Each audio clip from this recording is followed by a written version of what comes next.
Hey everyone, welcome to Founders 365 with me, Steven Haggerty. Today I'm joined by the co-founder of Kiko, Val Scholz. How are you today, Val? Hey, I'm good. Thanks for having me.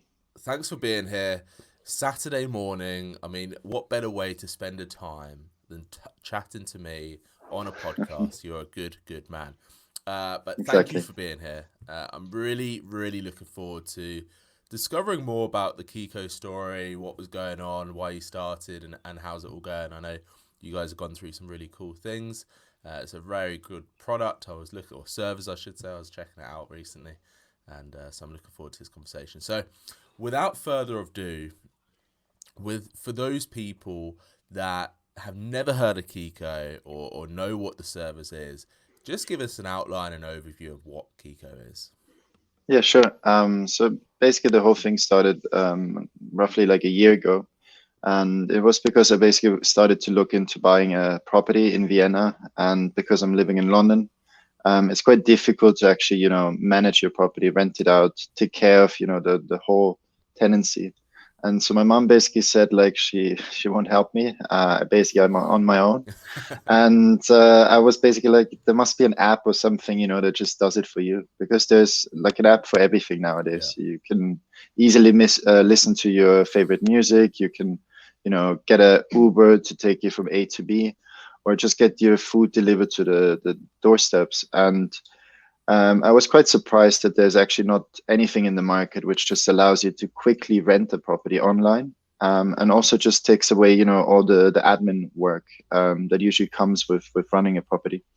And so we effectively started a business which allows from private landlords to professional landlords and estate agents to digitalize the whole renting experience, have their own online web booking platform, and also takes away the hassle of managing all these properties. yeah, amazing. I love stories and companies that are born out of frustration from the founders. And I think this is something that obviously a lot of businesses are formed from, and a lot of stories can relate to that, which is great. How has the journey been then for the last? When were you founded? When did you start? We raised a pre-seed round last year in December. Amazing. So since then, we basically started hiring a team and then worked quite a lot on getting the product out, getting the first paying customers, and are now basically ramping up revenue and sales. Love it. So, how's everything been since raising that money? Because you raised £500,000, which is a great first round, and Mhm. something that I think just goes to show that this service is desired, it's wanted, it's needed. How did it feel when you sort of completed that, and that's the moment that is kind of like, well, now you have to do it. Yeah, it was quite funny to be honest. So I previously worked for Revolut and I was leading the growth efforts there. So I spent 2.5 years, working with the founders and other early employees to get Revolut from less than 1 million customers to over 10. Wow. And basically that summer, I spoke with a former software engineers of mine, and we basically both chatted about how bad actually, the renting experience in London is.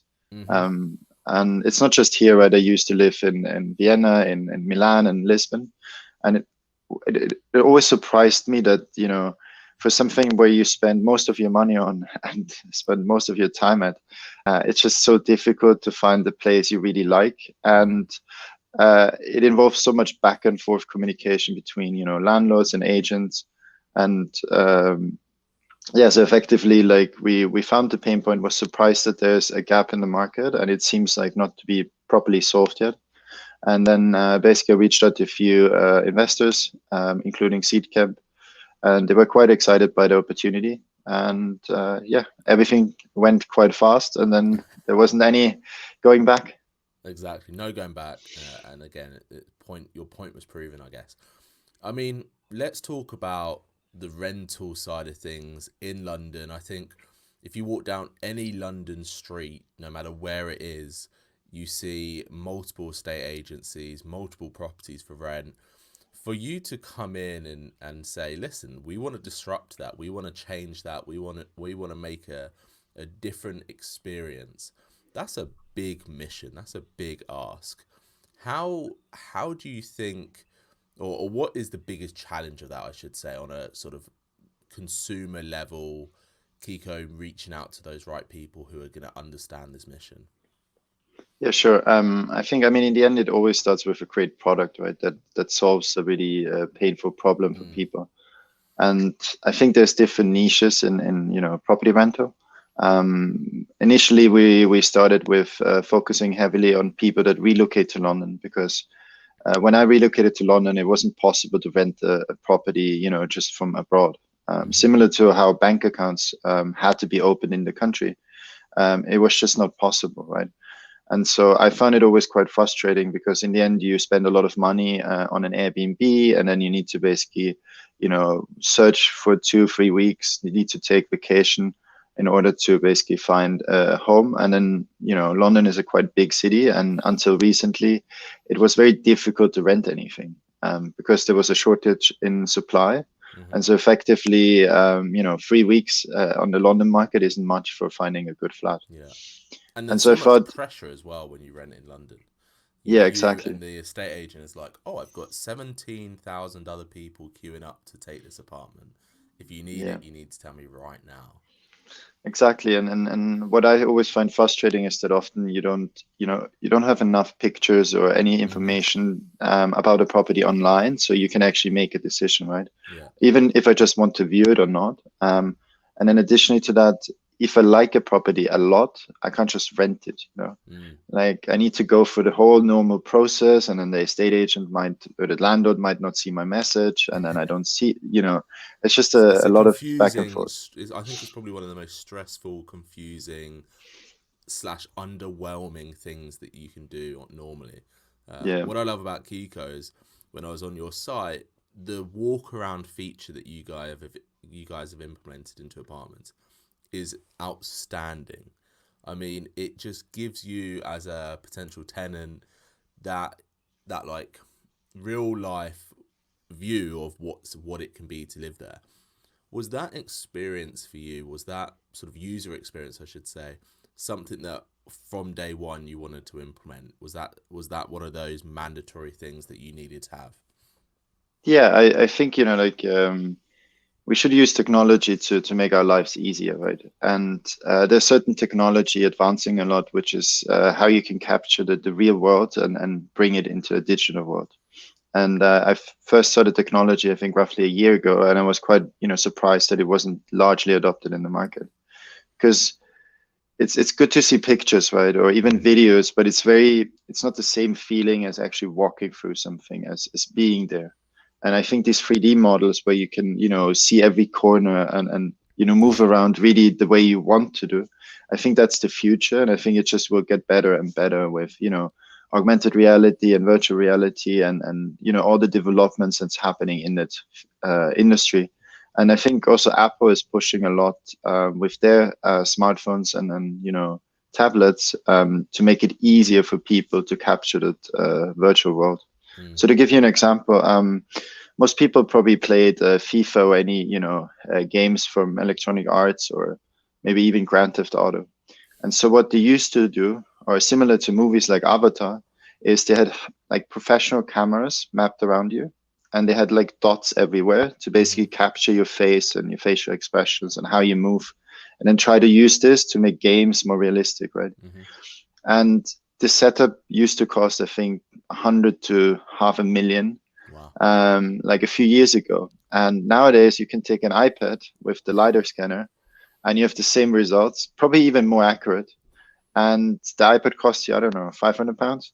So it's just insane how much How much it's progress and grown. innovation is Yeah, happening there. it's crazy. Why do you think, on a sort of on a personal level for you, but also obviously from the business side, why do you think the estate agent game, the rental market in London, hasn't been disrupted as much as it could? Because I feel like there's so many opportunities for estate agents to do what you're doing, and obviously put that technology in place, but they're not doing it. Why do you think that is? It's a difficult one. I think on one hand, it's an industry where there's a lot of money in it, and so it makes it very hard for new companies, to enter the market. Um, let's say, if you look at marketing budgets of estate agents, or like just the headcount that they have to operate, it's very difficult for a small firm to really compete with them. Mm. On the other hand, if you look at more professional developers that basically, own and rent out their apartments, they need to raise a lot of money, like, hundreds of millions to build a portfolio. And so it's not that easy to enter, and Yeah. it's also a very fragmented market. You have all these individual landlords that are spread out. And so I think in a way, like it's I think that's one reason that it's, very fragmented, hard to enter. I think on the other hand, technology was just not far enough to really, solve that pain point that, people are addressing. Mm-hmm. And then maybe, I guess, maybe luck, or, that the real tech founders haven't really entered that market yet. Yeah. Because most of the products that you see on the market right now, I wouldn't say they're very, highly technical products. No. They're not really that advanced. They're very, I would say, like Internet 1.0 applications, where you post a form, post Yeah. some information, and then, do something with that information. But there isn't a lot of business logic and so on in the background. Well, like you said as well, before sort of this year, the supply and demand has been outrageous in London, and estate agents could get away with having a 10-minute rental time on something because people were so desperate for housing and Yeah. finding right apartments, so it falls into perhaps not the right apartment. I know that you're still fairly new in the market, but how have you seen changes this year in terms of how people are renting and that sort of opportunity that arises? Are you jumping on that? Yeah, sure. I mean, there's a massive change happening at the moment, and to be honest, it's very hard to predict because it's still very early. There's a lot of dynamics currently changing in the market, and it's nobody knows if they go back to normal in a few years or if they Mm-hmm. just stay. I think in general, what happened in London is that you went from a supply shortage, where it was basically if you have any property, right, you're gonna rent it out, to a massive oversupply on. Yeah. And so to give you an example, so a year ago when we looked for a flat in Chelsea, there were, I think, maybe 30, 40 max two-bed apartments. And then if you look at the price range that suits you, it maybe shrinks to 10.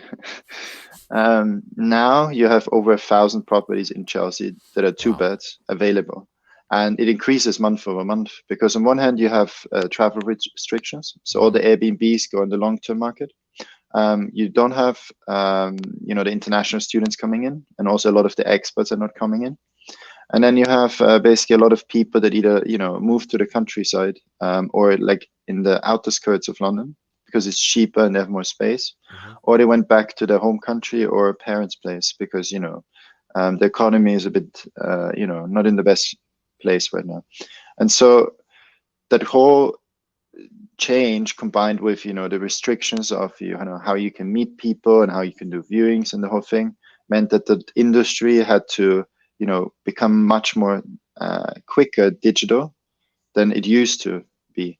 And it starts from signing contracts about payments, to, for example, simple things like reconciling payments. I mean, it's some of the biggest agents, they still employ a lot of people to just go through bank account statements and make sure Yeah. that actually people paid. And I think what they realize now is that because people don't make decisions, because there's such an oversupply in the market, their cost is going up massively. Because, as you said, back in the days, you had a 10 minutes viewing and it was gone. Now you probably have to do 90 to 100 viewings to rent out any apartment. And so, I think everybody looks at, okay, how can we optimize the journey? How can we reduce the time we need to spend on a property? And also, how do we reduce the costs? Mm. What's been one of the biggest challenges for you then in this market? Because on one hand, you are in the forefront of how people are in the future going to be wanting to view properties and rent properties and things like that. But on the other hand, you are still fairly new and fairly fresh and not perhaps on the forefront of people's minds. How Mm. have you bridged the gap for that? How have you made sure that you are becoming known and you are, you know, get, like I said earlier, get in front of those right people? Yeah. So initially we thought we can start to like basically like focus on private landlords renting out the properties directly to consumers. What we quickly realized it is because of COVID, it's not that easy at the moment because Mm. it's difficult to know what property needs to be acquired in order to rent it out because Yeah. there's just so much choice right now, and then it's small details like maybe the other flat around the corner looks basically identical, but the guy charges me £100 less, and Yeah, so I'll take exactly. it. It's And switched over, it's hasn't it? It's now yeah, it's the renters market rather than the no, the rentees market rather than the yeah. renters. And then you also have other market dynamics. So in general, like I think the virtual viewings. So what we saw is that there's already a subset of people that are used to do things online, right? Hmm. The young kids, let's say the 18 to 25-year-olds that are used to use Airbnb, that booked, for example, through Spot Home or other providers like Home when they did Erasmus. Yeah. And so these people are quite used to rent things without actually, being physically there at a viewing. And so what we thought is like initially the best market is actually to go after, international people relocating to London. But then COVID came and effectively that whole market kind of went gone. And so what we realized in the last few months is that actually there's a much bigger problem to solve, which is, all these professional landlords and estate agents, they need to have technology, right? They need to Hmm. have their own web presence. They need to, have their own CRM where they manage the relationship of a customer. And currently, there's a lot of different tools that you have to use, whether it's, traditional spreadsheets or some suppliers that do a reference check. It's a very stitched together product, which costs you a lot of time because everything is still quite manual, and on the other hand, also has a lot of costs. And so what we realized is that if we can offer them, a centralized and streamlined experience, which manages end to end the whole experience for a price point that is 10 times cheaper than what it Mm. is in the market, plus you have a 100 times better experience because suddenly you can rent out any property online in less than 3 minutes, Wow. including a reference check, risk checks, and payment, and also signing your contract. A lot of people are like, wow, this doesn't exist. And we make it as easy as Shopify made it to basically start your own e-commerce business. You just go on the website, add a few properties, and you're ready to go. Love that. For you within Kiko, what's next then? Because I'm sure that you've had a lot of questions this year in terms of how you're adjusting, how you're changing. What's the plan for Kiko moving forward, and where else do you want to explore? Yeah, sure. I think we want to keep innovating, right? I think we're just getting started in the market. We're talking to some really interesting clients that, have managed over 20,000 properties overall. So our target is basically to get as many people to use our platform to help as many people as possible, and also improve for both the tenant and the landlord and estate agent the experience of renting out properties. And I think to be honest, there's so much to do and there's so Mm. many opportunities. I think what we're focusing right now on is infrastructure. The way we see it, we're building this, the fundament of what we need to go to the next level. And I think what would be really cool is something where you as a tenant have, your centralized hub for your living, and you can, if you need a cleaner, you can order a cleaner. If you want to have new furniture, you can upgrade your furniture. You don't need to manage different utility providers anymore. Everything is, Yeah. consolidated in one app. If I leave, everything is automatically canceled. And so there's so many small things that we can improve and help people to live a better life. Mm. I mean, that's the way the world is going as well, isn't it? People are craving sort of those one-stop shop appliances for parts of their life, and that sounds ideal. Having, because last year or a couple of years ago, this is where sort of the co-living spaces started to become really Yeah, popular, where you can just rock up exactly like that. Everything's dealt with. Everything's almost like a permanent hotel, and I think the younger those under 30s are the ones that want that sort of lifestyle and still want to be able to live in a lovely apartment, lovely house, and not have to worry about dealing with landlords and dealing with all these other issues that come with just housing in general, really. For you, have you enjoyed this journey so far? Because obviously, even though you were in Revolut beforehand, which is a very exciting startup, well, I don't know if you can call it a startup anymore, but a very exciting business. And Yeah. then moving into your own business, have you enjoyed that? Have you enjoyed sort of making that transition from that classic, role to founder position? Yeah, I mean, I enjoyed my time at Revolut. It was, a lot of learnings in 2.5 years. It was, I think when I joined, we were like less than 100 people. When I Wow. left, 2000. So Jeez. it was quite a journey, to see it from the inside, with a lot of ups and downs. But overall, it was a great journey. I still have a lot of friends there, and also a lot of people helping me with my business that are still attached to Revolut. On the other hand, yeah, I really enjoy, being a founder. I think you have a lot more variety on what your day-to-day job looks like. There's a lot of new things you have to learn very quickly, which I really enjoy. So just last week I had to learn how to create animation videos to create a product demo for us. And I think it's just cool, like you learn all these new skills. You can be very creative. you Yeah. you can express yourself. And then I think like the actually, so the work we're doing right now, so I'm still doing a lot of design. I'm coding from time to time, and doing a lot of the product work and growth work. But as the company becomes more and more successful and grows, obviously as a founder, you're less and less involved in these Hmm. things, and you need to delegate more and more. So I try to enjoy it as long as I actually can work on product and contribute. Um, But then because I know that. you've got that next stage of learning how to delegate better and move into that leadership role. Yeah, yeah, I think it. One of the reasons I left Revolut was because I think at some point it becomes a bit. I felt like I'm becoming too senior and too high level. Hmm. I think at the end of the day, like I didn't really, directly like I had designers, we had product Yeah. managers, everything that were in I the guess you team. move away from the product a Yeah, little you bit get more. away from the day-to-day job, and you're Hmm. more like it's a lot more communication, structuring people and making sure that people are aligned, making sure that people work efficiently.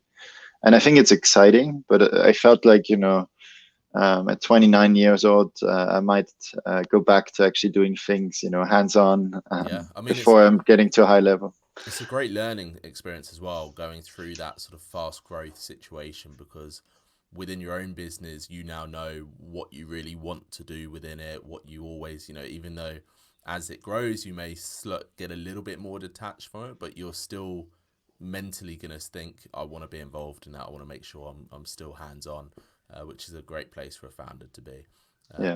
Listen, Val. My final question to you then is: how can people find out more about Kiko? How can people find out more about you guys, and perhaps get in touch? Yeah, sure. Just go on www.kiko.homes, um, or message me on LinkedIn, Twitter, or Facebook, by just Val Scholz. Um, Happy to chat to everyone, and really enjoyed the interview. So thanks a lot for having me.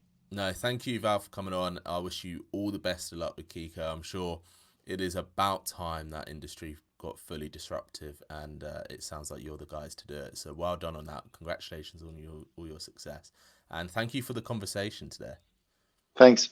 Thanks everyone for listening and watching. This has been Founders 365.